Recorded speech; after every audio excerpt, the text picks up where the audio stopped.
관련해서 강의를 맡게 된 김덕근 의사라고 하고요. 보통은 내과 질환들을 좀 많이 보고 있습니다.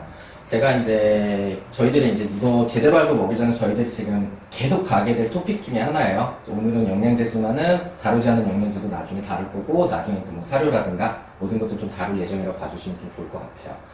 일단은 영양제라는 걸 말씀드리기 전에요. 영양제 너무 광범위해요. 그냥 영양제 어떻게 설명드리면은 제가 어느 정도 범위까지 설명드릴지에 대한 좀 정의가 먼저 좀 필요할 것 같아요. 지금 요거는 대표적으로 세계 여러 나라에서 좀 사용하는 공식적인 좀 언어들이에요. 일부는 법률적으로도 들어가 있고 또 일부는 전혀 그냥 법률적으로 인정되지 않는 나라마다 이건 좀 다른데, 첫 번째 같은 경우에는 말 그대로 식품에 첨가되는 것들이에요. 이거는 뭐 사실은 좀 광범위한 개념이에요.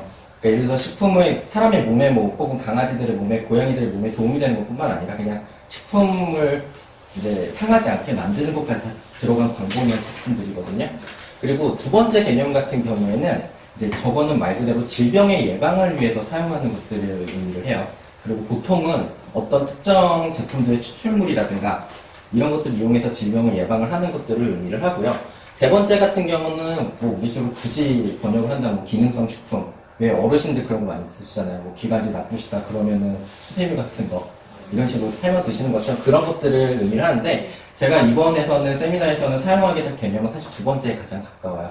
그러니까 특정한 어떤 질병이라든가 건강 상태를 염두에 두고 이제 먹게 되는 일반적인 우리가 먹는 단백질이나 탄수화물이나 이런 것들이 아닌 나머지들을 의미한다고 봐주시면 좋고요. 일단은 영양제를 설명하면서 이런 질문을 좀 드리고 싶었어요. 워낙 많은 분들이 저한테 좀 여쭤보시거든요. 무슨 영양제 좋아요? 뭐 먹어야 될까요? 그럼 제가 오히려 드리고 싶은 질문이 이거예요. 영양제 꼭 먹어야 될까요? 물론 답이 거기 이미 적혀져 있긴 합니다만은, 일단 균형 잡힌 식단으로, 그게 여기는 뭐 시판사료만 말씀드리긴 했습니다만, 균형 잡힌 식판으로 어쨌든 시계를 유지한다 그러면 엄밀히 말해서는요, 꼭 필요하지는 않아요. 사실 말 그대로 첨가적으로 추가적으로 먹는 거기 때문에.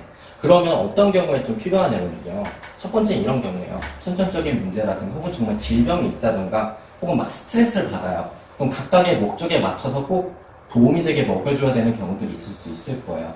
뭐 예컨대 뭐 스트레스라고 했는데 아이가 환경적으로 너무 스트레스를 받아요. 그러면 사실 스트레스를 완화하는 목적의 영양제들이 있거든요.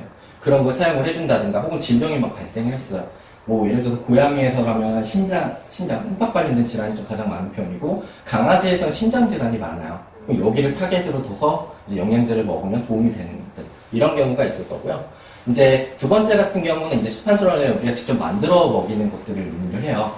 근데 이런 경우에는 사실 시기하는 포뮬라들이 사실 전 세계적으로 굉장히 많은데 실제로 이걸 맞추기가 쉽지 않아요. 뭐 그렇기 때문에 이제 부족한 것들을 영양제로 또 채워주는 것들이요. 예컨대 가장 많이 이제 일반적인 홈메이드 이제 식판 사료에서 많이 들어가는 첨가제들은 그런 것들이 있어요. 이제 칼슘 보충제라든가. 왜냐하면은 고기로 많이 들어가게 되면 이함량이 칼슘에 비해서 상대적으로 높게 되거든요. 그 밸런스를 맞춰주시려고 보통은 칼슘을 많이 넣어주세요. 그러니까 그런 식의 밸런스를 맞춘 목적으로 썼을 때라든가. 그 세 번째는 이런저런 목적도 아닌데 일반적으로 우리들이 이제 저희들이 말씀드리고 또 보호자님께서 요청하시는 건 저 예방적 목적일 거예요. 나중에 이런 부분이 걱정이 되니까 영양제를 먹이고 싶다. 이런 부분이라고 보시면 되세요. 크게는 이런 것들이 사실은 있을 거고요. 근데 다만 이제 보호자님께서 저희들한테 질문을 많이 하는 이유는 이런 부분이 될 거예요. 선택하기 너무 어렵거든요. 근데 이런 이유들이, 첫 번째 같은 경우는 저희들도 답변 드릴 때 굉장히 어려운 부분이 있는 게, 논문을 뒤져보고 책을 뒤져도요, 차라리 내용이 없어요. 그냥 차라리 잘 모르겠다라는 그런 거라도 나와 있으면 좋겠는데, 대다수는 사람 얘기하거나요. 그럼 그래도 강아지 얘기는 그래도 좀 더 많은 편이에요. 사람 얘기하거나 아니면 내용 자체가 찾기가 어려운 부분들이 많아요. 그래서 보호자님들께서 사실 요즘에는 뭐 구글링을 하시든 뭐 논문 찾으시는 능력자들이 많으셔갖고 찾으시면서도 저 부분이 좀 어려움이 좀 있을 거예요. 그 두 번째 같은 경우에는 사람한테 도움이 되는 영양제라는 게 완전히 명확하게 규정이 된다 하더라도 이게 강아지나 고양이에서도 도움이 되는지는 불명확해요. 심지어 일부 허브 제품들 같은 경우는 특히요, 사람에선 뭐에 좋다 뭐에 좋다 하는데 동물에서는 독성을 가지고 있다고 말하는 것들도 많거든요.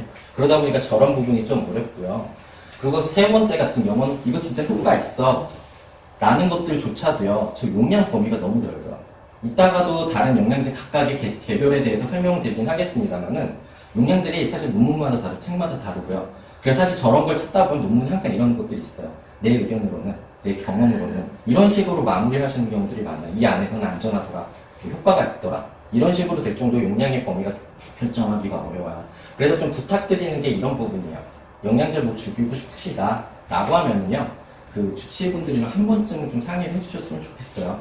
그러면 차라리 저희들이 이런 건 내용이 없다, 좀 조심스럽다, 내지는 용량을 이 안에 먹이시면 안전하다, 이런 식으로 좀 상의를 드릴 수 있으니까 이 부분에 대해서 좀 생각해 주셨으면 하고요. 이제 본격적으로 각각에 대해서 다루도록 할게요.